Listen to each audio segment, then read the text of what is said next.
Where am I? You're in bed. Who are you? I'm me, you're Dud. You've just been sleepwalking again. No wonder I feel tuckered out.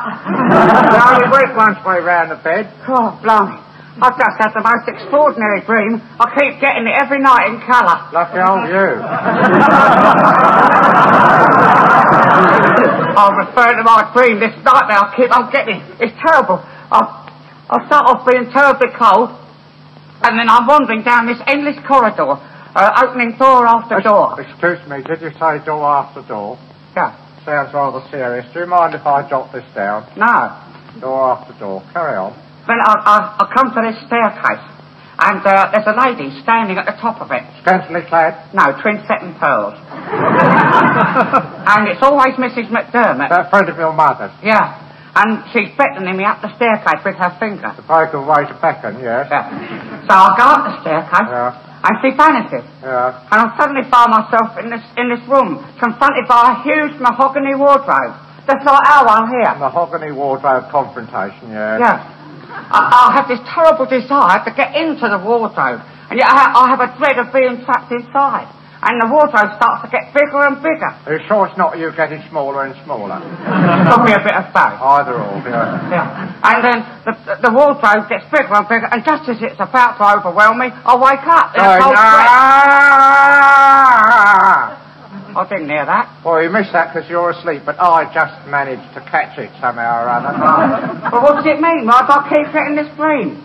Well, I don't know whether you're familiar with the works of Freud on dreams. Well, I do have a cursory knowledge of his theories. I recently skimmed through his lectures to the students of Heidelberg on the phallic implications of Jung. Did you read that in the original German? No, I read it in Tracy form on the back of a box of Swan Vestas. It does lose quite a lot in translation. But Freud's basic theory, to which I in general, with a few exceptions, adhere, is that everything that we do, conscious or unconscious, is activated by the sex drive. The sex drive? Yeah. Like when you get a girl in the back of a car, drive them up the M1 and bung the M1. The serious German doctor was not referring to sexual shenanigans in the back of a Volkswagen, Dud. So much as the fact that everything we do has sex behind it. Well, everything we do is based on sex? Yes. Well, reading a newspaper, is that sex? Certainly. The opening of a page in a newspaper is nothing more or less in Freudian terms than symbolic rape. Well, I gave the Radio Times a right going over this. Shall we try and maintain a serious level of discussion? Sorry, Pete. Now, Freud says you have your unconscious mind and your conscious mind. Yeah. In your case, the division is marginal. Now, when you go to sleep, your unconscious takes over and triggers off your innermost fantasies and desires, releasing the real you. Well, does that mean because I feel cold at the beginning of the dream that deep down I have a frigidity? Not necessarily. It is possible you were actually feeling cold in bed, and this fact could have triggered off the fantasy. Of course you can have it the other way round, can't you? Where fantasy triggers off the fact. Fantasy triggers off fact. I don't see what you mean. Well, like when your dreams come true. You dream you're going to the bathroom, and then you wake up and you find you haven't been to the bathroom. Except that you have. In a manner of speaking, you know. I mean, not it's ever happened to me, of course, but it happened to a friend of mine who told me all about it. You had a friend who was incontinent, did you? No, it happened right here in England. Rather not well on your friend's nocturnal mishap. Well, that's how he felt about it. He'd spend the rest of the night drying off on the radiator. If we could return to your dream, you are going through a number of doors. Yeah. Now, doors, as any fool knows, represents passing years. I didn't know that. Well, as most fools know, doors represent passing years. So you are subconsciously threading your way back to your childhood. You're then alone in a room, confronted by a menacing wardrobe. Now, what do you suppose this wardrobe represents? A wardrobe. Good guess, but incorrect. This wardrobe represents your mother, And your desire to get into it shows you have a deep yearning to return to the warmth and security of your mother's womb. Mingled with breath. But you see, you got me wrong there, you see. I have no desire at all to return to the confines of my mother's womb. I'm not suggesting that we pop round to 439 Beaconsbury Avenue and ask your mother for readmission. 3 o'clock in the morning, in any case it's illegal. But what I do suggest is something traumatic must have occurred while you're being born that gives you this yearning for the womb. Mingled with this awful fear. Mingled with this awful fear. Yeah. And I think the only way we can get you out of this is to recreate, symbolically, the circumstances of your birth. And through self-knowledge emerge a wholer man. A more whole man. Feel better. Feel better. Now then, this wardrobe is your mother. Nothing like my mother. But in your subconscious, it represents your mother. Now, try and think of this old brown mahogany wardrobe as your mother.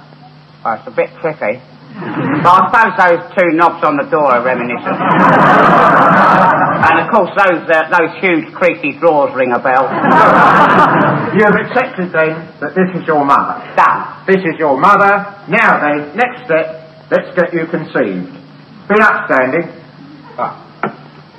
Now then, it's 9 months before you're born. You are nothing. Not even anything.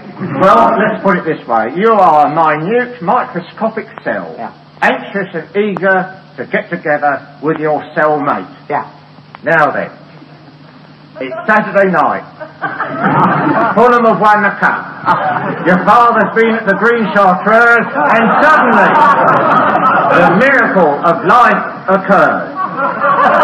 Kindly enter your mother's womb.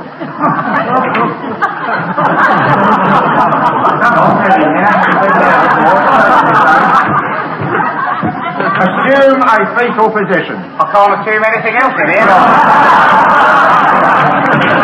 You're in your mother's womb. How does it feel? Dreadful. It's full of old socks and Macintoshes.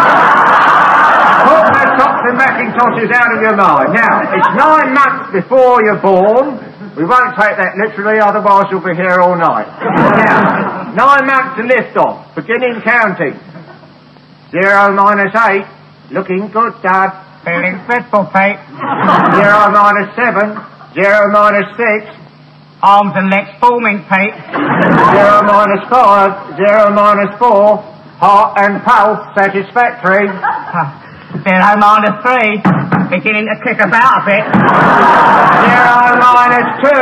Facial characteristics forming. Oh my God. 0 minus 1. I like it here. 0, we have lifted out. I don't want to come out, it's nice and warm in here. 0 plus 1, you're overdue. I don't want to come out, it's nice and safe. 0 plus 1, come out, you little sod, you're 2 months overdue. What the doctor said, he said, come out, you little sod. No wonder I want to get back in. Oh, what did you do that for? This is to get your breathing going, of course. Found your lucky stars, you're not Jewish.